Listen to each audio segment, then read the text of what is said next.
What's shaking, my friends? Welcome back to the channel. My name is Shay, and today is the start of a new vlog. If you don't know what I am doing in the month of May, I am doing 1 week, 1 jar. So I have done 3 weeks of this. This is the last week of this, and for this week, we're doing the indie self-pub jar. There's a lot of indie books out there that need love. They need a lot of love. The deal is, though, is that most of these books do not have an audiobook. So these will most likely be physical reads. So I don't know if I'm going to be able to get to just 1 book in this video, 2 books.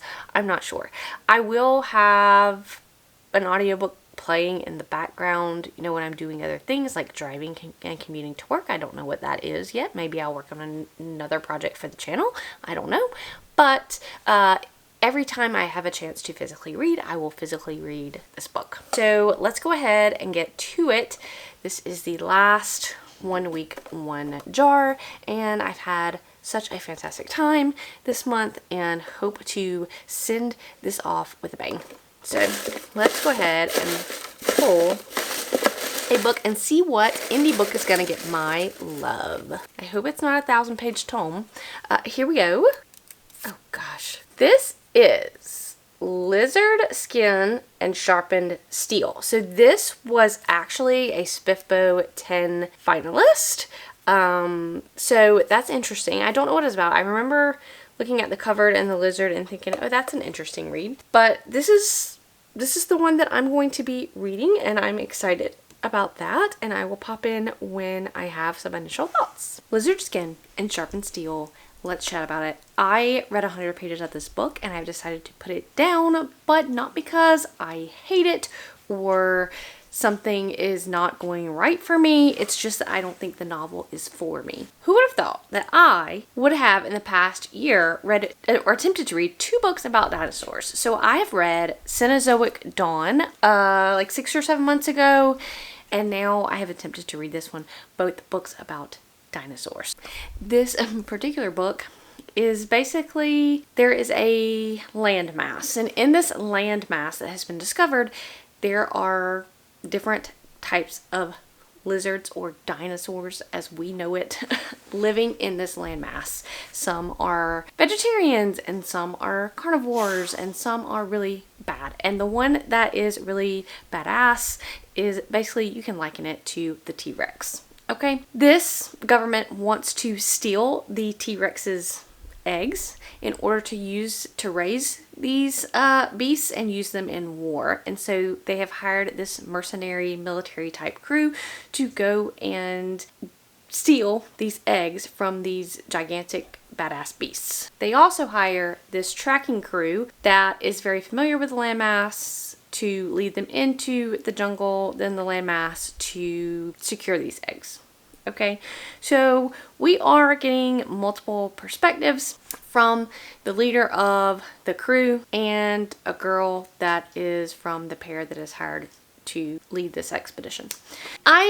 Like I said, I had no problem with this book. I think that because it's like a military type fantasy, it's just not meant for me. It's just the writing style was a little bit, or just the military style of it didn't jive with me. I'm not one that likes action, action, action, action, and no character development. And while there was a little bit of character development, not enough to where I personally like it, but I do think that somebody who likes some horror elements would like this book, and somebody who likes action sequences and dinosaurs would like this book. So I would recommend it for those people, but I'm going to put it down at page 100 because most likely this is going to be a 3-star, and I'm trying to be kind to myself, and if I think a book is going to be 3 stars, I'm to put it down. And so that's that. Okay, so I have time to draw another one. So that's what we're going to do. So I really need to clean out these jars. I pulled Never Die. I have read Never Die. And spoiler alert, I was not a fan of Never Die. So I will put that away and draw another one.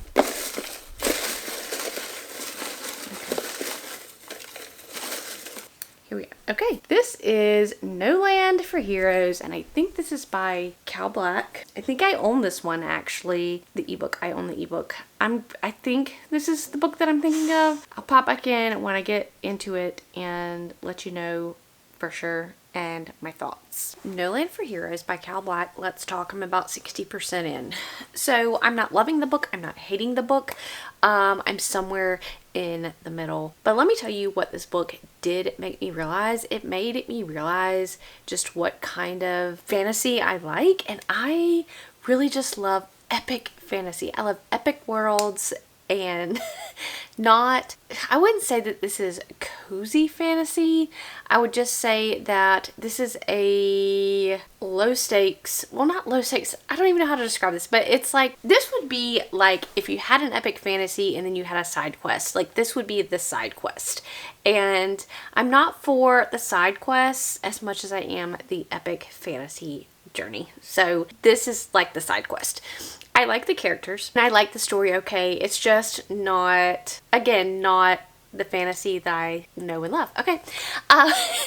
But this story is following our deputy Millie, or Mildred, and her town is kind of going under, and she's a deputy, and her and her friends are going to save the town by going on this heist on this train and stealing ammunition off of the train. When they go to do that, a dragon appears and fire burns up the train. They are able to get away with the ammunition, but as they're getting away, they encounter this other fellow that does not have the best reputation, and they kill him. And so now they have this fella's family trying to hunt them down, and you also have these other characters who are trying to figure out who stole the ammunition, also trying to hunt them down. And you know that this ammunition belonged to a war hero that Millie actually knows, and you know that she's scared of him finding her, and you're wondering why, and that's kind of a mystery of the book. But there are dragons in this book. They don't play like a huge role, but there is a dragon. And overall, again, this kind of Western steampunk fantasy, it's fine. I like the characters, and so I think that the book is doing what it's set out to do. This is me, like, learning about myself, that I want to stick with epic fantasy. And maybe that's why I don't necessarily jive with cozy fantasy as well, because I just like epic fantasy. I don't know, but this is very interesting. But the book is not bad. I'm overall enjoying my time, and I'll check in. I am going to finish this one, and I will check in when I do that. Let's talk about No Land for Heroes, because my thoughts on this book have significantly changed. So the last 40% of the book were 5 stars.